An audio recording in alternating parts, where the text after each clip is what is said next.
The next day.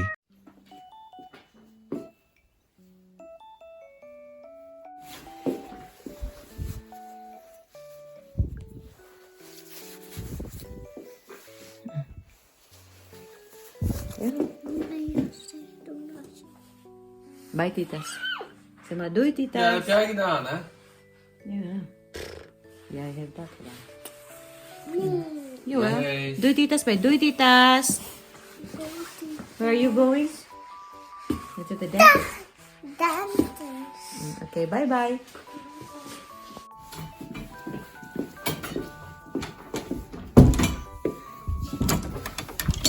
Doei, doei. Koud buiten. Madilim pa guys. Ano pa dito? Dito mag-8 o'clock na. Het is donker aan de mist. Mistig. Het is mistig. Kom maar, dan gaan we naar de auto. Houdoe.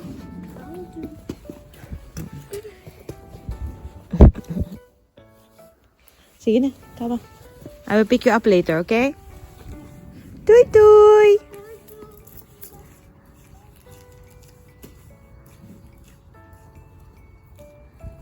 A few moments later.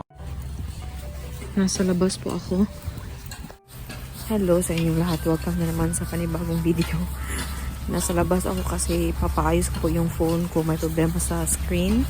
So, andito tayo sa Centrum. Tapos, hindi na ako makapag-vlog when the phone is there.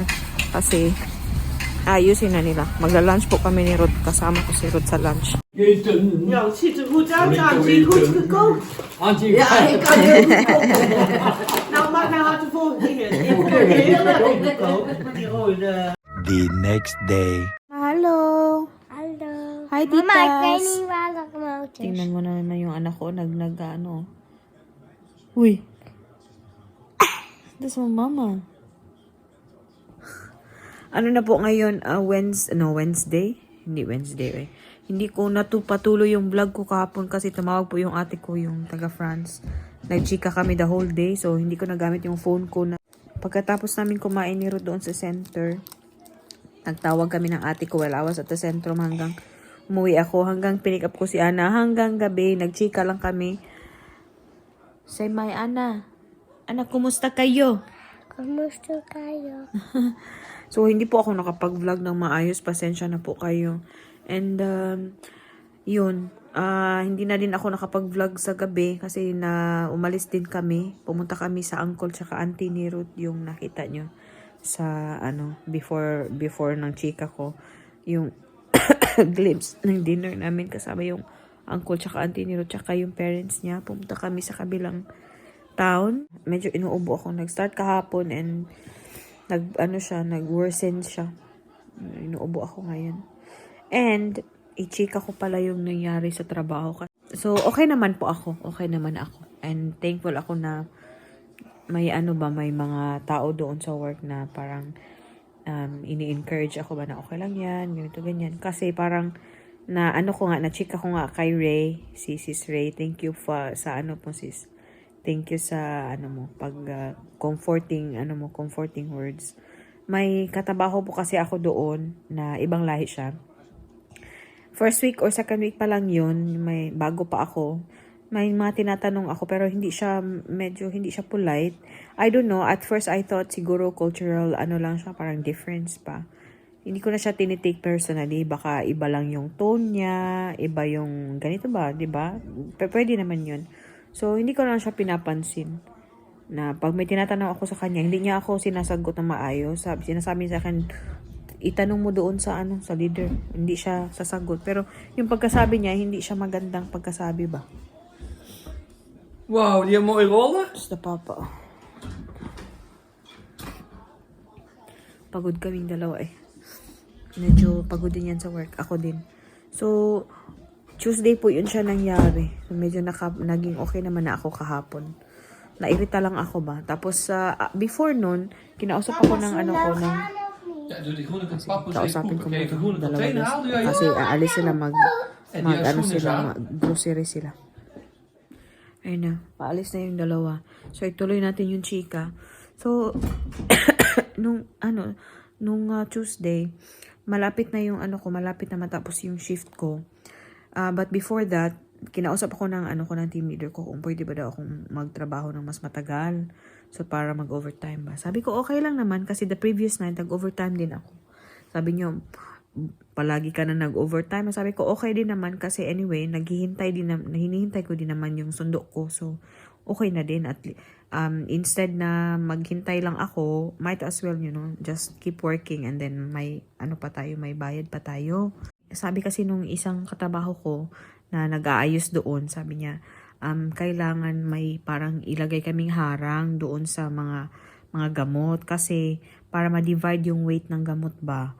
Kasi pag may mga gamot na parang mabigat, yung mga nasa ilalim, nasisira yung packaging. So, dapat lagyan ng harang. So, yun. So, yun ang instruction sa akin ng nag-aayos doon. Pinoy din po siya.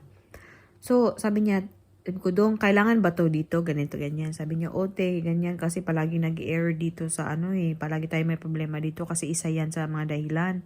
So, yun, sabi niya, sabihan ko daw yung ko. Sabi ko, kasi, nilalagyan ko naman talaga yan, pero I wonder why nawawala siya. Or, if hindi nawawala, nilalagay nila sa medyo, they put it on a higher spot. And, syempre, I'm too short, so I can't reach it. But then, it defeats the purpose of putting it there because the purpose is really to divide the weight, But then, if it's really way up, then it means it's the same. A lot of medicine is carrying the weight yung nasa baba. So, it really defeats the purpose. Sabi niya, sabihan mo yung team leader mo kung sinong gumagawa niya. Sabi ko, pwedeng ikaw yung magsabi kasi bago pa ako dito. And then, ikaw naman yung may alam dito sa mga inaayos dito. So, general naman siya na concern. So, ikaw na lang ang makipag-usap sa team leader ko. Sabi kong ganun. So, sabi nung technician, sige, kausapin ko yung team leader mo. So, yun, kinausap niya. So, anyway, nag-start na silang maglagay ng more. So, ako din, sa mga mabibigat na iba, nilagyan ko yung iba kasi sabi ng technician sa akin, ito din, ito din, ganyan, ganyan. So, naglagay ako. Naririnig ko na yung babae na parang sa langwahe niya na parang para siyang tumitingin kasi sa amin, so it kind of sa akin or sa amin, it kind of gave the impression na parang kami or ako yung pinag-uusapan nila. So parang ganun ba, pero hindi ko siya, sinabi ko sa sarili ko na baka naman hindi. So ayokong masyadong i-assume ba. So parang uncomfortable na yung situation. So sabi ko, anyway, hindi naman niya ako pinuntahan or tinanong. So feeling ko baka hindi din. Pero yun na, parang naano ko na parang yung body language na iba ba, na parang gano'n, nagreklamo siya. So, wala pa rin ako kasi, di ba, hindi ko naman confirm kung ano ba talaga yung issue niya. So, nag-usap kami nung kasama ko, and then, nag-usap kami na about doon na parang kailangan ba lagyan ng harang kasi nagtrabaho siya nung Saturday. May nagsabi din daw sa kanya na technician na lagyan nga daw. Sabi ko, oo nga. Tapos, naghanap siya ng isa kasi gusto niyang harangan yung iba pa kasi nga mabigat. May mga produktong mabigat. Biglang, para siyang sumugod sa amin na parang, this one, parang hindi na to kailangan. So, para siyang, hindi, maganda yung pagkasabi niya ba. Yung bang para kang sinugod, tapos sa harap namin, pinagtatanggal niya lahat. Tinanggal niya yung bang parang, nakita mo ngang busy kami sa paggawa nun. Tapos harap-harapan, tinanggal niya yung sabi niya, walang problema yan, tinanggal niya. Yung bang, nashock ako na, bakit may taong ganitong behavior? Tinanggal, walang problema to. Sabi niya ba? Sabi ko, siguro sa language lang to or sa tone, ano ba to? Parang hindi na talaga. So ako naman, okay pa din ako nakipag-usap. Parang sabi ko, yan kasi ang sabi ng sa akin ng technician na nag-error daw kasi dito. Ang sabi pa naman sa akin, matagal ako natatrabaho dito, walang problema. Sabi niya. Sabi ko, sa isip ko naman, sino susundin ko? Ikaw? O yung mga mas may alam sa bagay na ito dito. 'Di ba? So, na-imbier na ako na parang, parang uminit yung ko dito na parang alam ko na naiinis na ako. So, sabi nung isang kasama ko, huy, ano nangyayari sa kanya? Ba't niya tinanggal niyan? Tapos yung manner ng pagtanggal na parang, pakialam dito to. Parang ganyan ba? Parang, parang ako ba, parang bakit may ganyang klaseng tao, no? Yung thought, yung point ko is, I thought at that time, if it were me, siguro magtatanong muna ako na parang, bakit mo nilagay yan dyan? Hindi mo ba naisip na parang, I thought ba, na hindi mo ba naisip na baka naka-receive sila ng instruction, kaya nila ginawa yan. So, hindi siya nagtanong, hindi siya nagtrabaho dun sa side ko, bigla siyang sumugo dun, pinagkukuha niya yung mga harang doon. So sabi ko, oh my God, this is a really uncomfortable situation. So sabi ko, teka lang, anyway, tapos naman na yung trabaho ko. And then ayokong i-deal yung ganong atmosphere kasi po, ako talaga pasensyosa po talaga akong tao, sobra po akong pasensyosa, pero pag na-reach ko po yung boiling point ko, hindi din po ako maayos makipag-usap. Yung ganun ba? Parang pag sobrang iritang-irita na ako, pag nagsalita na ako, meaning iritang-irita na ako, and then I might say or do something na di din siya nice. So most of the time, ina-avoid ko na yung situation. Okay po ako sa confrontation, pero gusto kong klaruhin yung punto. Ayoko yung parang segue, yung parang ganun. Gusto kong klaruhin ako yung kausapin talaga ako na maayos before akong respond, yung ganun. So at that time, parang sobrang feeling ko na parang hindi yun siya acceptable na behavior. So anyway, ang ginawa ko, sabi ko sa kasama ko, I think it's time to go home kasi anyway, overtime naman na tong trabahong to.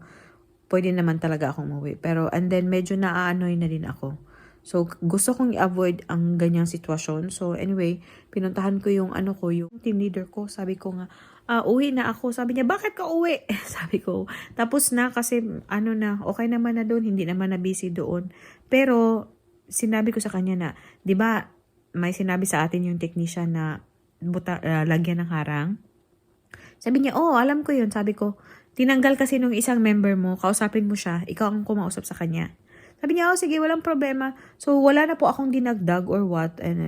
Basta sabi ko lang, nakausapin mo. And I don't know what happened because the following day, that was my day off yesterday. That was my day off, so I don't know what happened. So, today naman, yung may Filipina kasi na team leader doon. So, sabi niya, G, kumusta? Ganyan. So, nag-share ako na, parang na-imbiar na ako doon sa isang na-anoy ako sa doong may isang, sino yan? So, hindi ko alam yung pangalan niya, pero, anong ginawa? Ganun. So, sinabi ko, sabi niya, puntahan kita doon. Sabi ko, hindi naman, ayoko yung para ako nagsusumbong siya. Hindi naman pagsusumbong yan.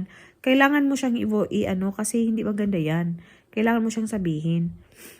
So, sabi niya, tanungin ko yung team leader mo, kung kinausap na niya. Kasi kung kinausap na niya, okay lang. Pero kung pagsasabihan daw niya, ganun. So anyway, pumunta talaga siya doon sa area ko. Nasa isang ibang area po kasi yung Filipina na team leader. Yun. Ang sabi niya, naman daw, tinanong niya yung team leader ko. Na pinagsabihan naman daw na. So, at least yun ba? So, I'm not bringing this up sa vlog na to para to talk shit about my colleague or what. I'm not talking shit. I'm just sharing my experience in case, 'di ba, pag may in case na may mangyaring the same or similar sa inyo. I think hindi talaga pwede yung parang okay lang tayo and what. Kailangan sabihin natin. I don't like confrontations and all. Pero pag kailangan naman, nakikipag-usap. But most of the time, maayos po ako makipag-usap. But that's like what I said. If I reach my boiling point talaga, nagiging nagiging mean po ako. And normally, ayoko talaga yung dumating sa ganoong point. Kasi kilala ko yung sarili ko. But, yeah, as much as possible, I try na okay yung sitwasyon and ayoko yung mga ganun na immature na behavior na ganun. So, yun. At least naman, sabi ko lang, ayoko ng ganyang behavior. And today, I was waiting na talagang i-approach ako kasi andun lahat ng harang. Pero yung technician bumalik doon siya, ito, lagyan mo to. Sabihan mo ako pag pag tinanggal na naman nila to. Kasi kailangan talaga to dito. Yun din ang sabi ng team leader ko. yung ibang team leader na kailangan talaga daw. And most of the people who have been working there for a long time, they know what they're doing. Siyempre, makikinig ako sa mga matagal na talaga doon. Kasi yung nagsabi sa akin na matagal na siya, oh my God, ilang buwan pa lang pala siya, 3 or 4 na buwan pa lang siya doon. Kanino ako mas maniniwala? Siyempre, doon ako sa maniniwala sa mga ilang years na doon, di ba? So, marami akong natututunan sa mga taong nagtatrabaho doon, lalo na yung mga matatagal na talaga doon. Kasi they know what they're doing. They've been doing it for years, you know. Yeah. And wala po akong naging problema sa lahat ng mga katrabaho ko doon. Not necessarily that we have to make friends with everybody at work. We don't have to make friends at work. But we should know how to work with people. Yun lang talaga yung ano ko ba na. Parang, why would you make the atmosphere so uncomfortable for your coworkers or for yourself? What? Just to prove a point? What do you want to prove? Na mas magaling ka? I don't think that's really healthy. Yung parang ganun ba? Parang nairita lang ako ba? And then, wrong timing kasi parang dadating yung bisita ko. So, parang gabi yung ano ko ba, hormones. Tapos nangyari yun. Gusto ko lang maayos magtrabaho. Ayoko ng kadramahan. Yung mga ganun ba? Yung kung may issue ba, yung point ko is, bahala kayo sa buhay nyo kung ayaw nyo sa isa't isa or anong issues nyo sa ibang tao or whether it's against me or against other people, wala akong pakialam as long as hindi po apektado yung trabaho ko. Yung ganun. Diba? Dito pa talaga ako nagyaw-yaw. Pasensya na. Yun lang kasi talaga yung sobrang ganap these days, and iniisip ko din siya slight kahapon while, you know, I was on my day off and I was doing a lot of stuff at home. Yun. So, anyway, at least today, okay naman na. And pinagsabihan naman na daw. And then, yung team leader ko, hindi ko na siya tinanong. Kasi kung may hindi siya nagustuhan naman sa the way ako magtrabaho or may ginawa akong or what, magsasabi din naman yan, di ba? And so far, wala naman akong, wala namang negative akong narinig sa ibang tao. Hindi ko siya tinatake negatively every time may nag-a-advise sa akin doon ng mga nagtatrabaho, kasi they also tell me in a very nice way. For example, yung mga old workers na doon na sabi nila, I have a tip for you para mas madali yung trabaho mo or para hindi mangalay yung kamay mo, yung ganun ba.